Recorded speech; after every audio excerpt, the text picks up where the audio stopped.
Hello students, this is Kanupriya, PGT Geography, and here I am once again with my next video on chapter 5, which is Human Development. This is the chapter 5th of book 2, India, People and Economy. This is my second video on this particular chapter. In my previous video, we had studied about human development. What is human development? Human development is that development which enlarges people's choices and improves their lives. The concept of human development was given by Pakistani economist Mehboob ul Haq. Later on, Professor Amartya Sen, an Indian economist, also contributed to the concept of human development. Later on, we had studied about Human Development Index. The measure or the range of Human Development Index is from 0 to 1. If a country or a state is having Human Development Index as 0.9, then that country will be having high Human Development Index. And if a country is having 0.2 HDI, then that country will be having low Human Development or low Human Development Index. So these were the topics that we had covered in my last video. After that, we had also discussed that Kerala is the state which is number 1 in terms of HDI. Chhattisgarh is the state which is lowest in terms of HDI. Then we had studied about UNDP, which is an organization which publishes Human Development Report every year, and it was started in 1990. So today we'll discuss the rest of the topics of this chapter. So let's start with this. Today's first topic is indicators of economic attainments. How can we call a particular country or a particular state as economically developed state or economically developed country? So there are various indicators by which we can have knowledge about the economic conditions of a particular area, of a particular country or a particular state. So let's discuss what are the various indicators of economic attainments. Rich resource base and access to these resources by all, particularly the poor, downtrodden and the marginalized, is the key to productivity, well-being and human development. So basically what is required? Firstly, any state or any country requires rich resource base. Second thing which is important is accessibility to those resources which are available by everyone, irrespective of their caste, color, creed, etc. Especially to the poor, downtrodden and marginalized people. So rich resource base and accessibility to these resources are the key to productivity, well-being and human development in any area, in any country or in any state. Gross national product, that is GNP, and its per capita availability are taken as measures to assess the resource base or endowment of any country. So what we think that GNP, that is gross national product or the per capita income, that is the average income of an individual living in a particular state or in a particular country. So that is used as a measure to assess the resource base or the endowment of any country or any state. Economic attainment and the well-being of individuals depend upon economic growth, employment opportunities and access to assets. Over the years, the per capita income and consumption expenditure in India has increased.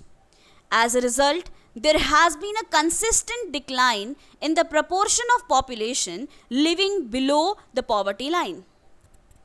So basically, economic attainment and the well-being of individual depends upon the employment opportunities, economic growth and accessibility to various types of assets a country is having.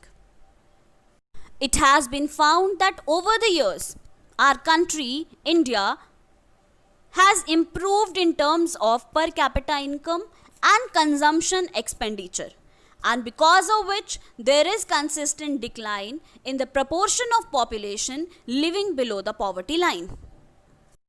The data of poverty for the states show that there are states like Chhattisgarh, Jharkhand, Manipur, Arunachal Pradesh, Assam, Bihar, Jharkhand, Madhya Pradesh, Manipur, and Odisha, Dadra and Nagar Haveli, which have recorded more than 30% of the population living below the poverty line. So still there are number of states in which 30% of the population lives below the poverty line. Other states we have like Gujarat, Haryana, Jammu and Kashmir, Maharashtra, Meghalaya, Nagaland, Rajasthan, Tamil Nadu, Tripura, Uttarakhand and West Bengal. They all have recorded between 10 to 20% of their population below poverty line. So these are other states where the population below poverty line is comparatively less.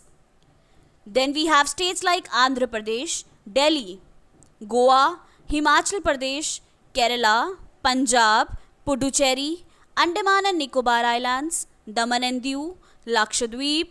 They all have below 10% of their population living below poverty line. So firstly, we have to understand what is poverty. Poverty is a state of deprivation. In absolute terms, it reflects the inability of an individual to satisfy certain basic needs for a sustained, healthy, and reasonably productive living. So basically, what is the condition? What do you mean by poverty? What is this condition of poverty when a person or an individual is unable to satisfy his basic needs? There are certain basic needs in our life like food, water, shelter. So if an individual is unable to satisfy his or her basic needs, or that which are important for a sustained, healthy and reasonably productive living, so that condition will be called as poverty. That situation will be called as poverty. However, the gross domestic product of a country does not fully reflect the quality of life of a country. There are other factors like housing, access to public transport, air, quality and access to drinking water, which also determine the standard of living. So basically, GDP or GNP of any country or any state does not reflect the quality of the life of the people of that area. There are some other factors like we have public transport, housing facilities, quality related to drinking, air, water, etc. So all these things are equally important. So we cannot consider a particular state or a country as a developed country in terms of economic condition on the basis of GNP or GDP. We have to take into consideration number of other aspects in order to judge whether a country is developed or underdeveloped or developing.